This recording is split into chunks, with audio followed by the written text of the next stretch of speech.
couple of quick things would be prepping the area, so shaved chest, and then using some adhesive spray or some skin prep spray. So the next part here is going to be an anchor over the arm. I don't want to come completely around the arm because it can form a tourniquet, and I'm laying it down quite tight. But as I do that, I'll get Joe to flex his arm. Perfect, just to make sure it's absolutely not too tight.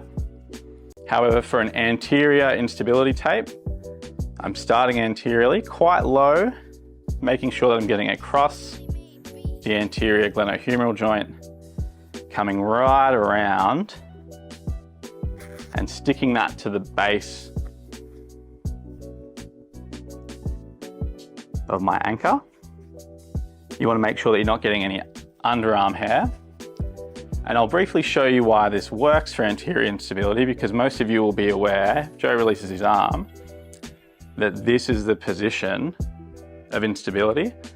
And as we move up here, where we've attached the tape, we'll progressively wind up and get tight. So you're giving the player a little bit of added proprioception by doing this. And I'll briefly show you why this works for anterior instability, because most of you will be aware, if Joe releases his arm, that this is the position of instability. And as we move up here, where we've attached the tape, we'll progressively wind up and get tight. So you're giving the player a little bit of added proprioception by doing this. So I'll do at least 2 of those. Yet again, pulling with tension, trying not to catch any underarm hair if that's apparent with the athlete that you're working with, because it's just not pleasant. And then to finish off, we're going to provide some stability to the remainder of the glenohumeral joint.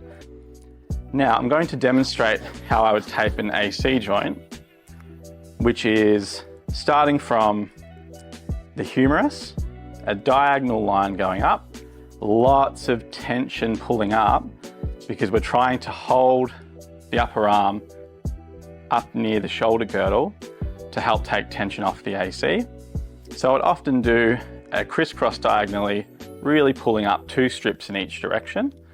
And often as well, I'll cut out a donut-shaped piece of Lucafoam to make it more comfortable with the tape over there. But that will depend on how sore the athlete is. So no tension here. This can be uncomfortable if you wrap around the arm very tight, which is the advantage of the elastic tape. And often if I'm working with a football club, I'll be doing this much faster, making sure I can get through all the players before game time. So I would do 1 or 2 of these. If the player is known to have issues with taping sticking, I would continue this band right the way around the chest, under the arm, and bring it back up to here. And we can lock that all down. But I'm sure we're all aware that tape's not cheap, so I only do that in circumstances where I know that having the tape sticking is going to be a problem. Yet again, not coming the whole way around. You could add another piece here if you needed to. And then long strips, 1 more time, holding everything in position.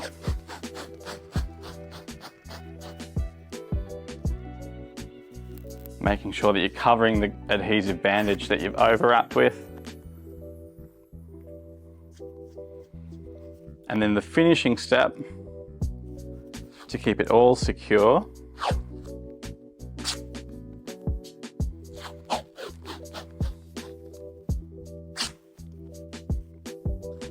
will be a long piece over the front, being mindful to remove any excess.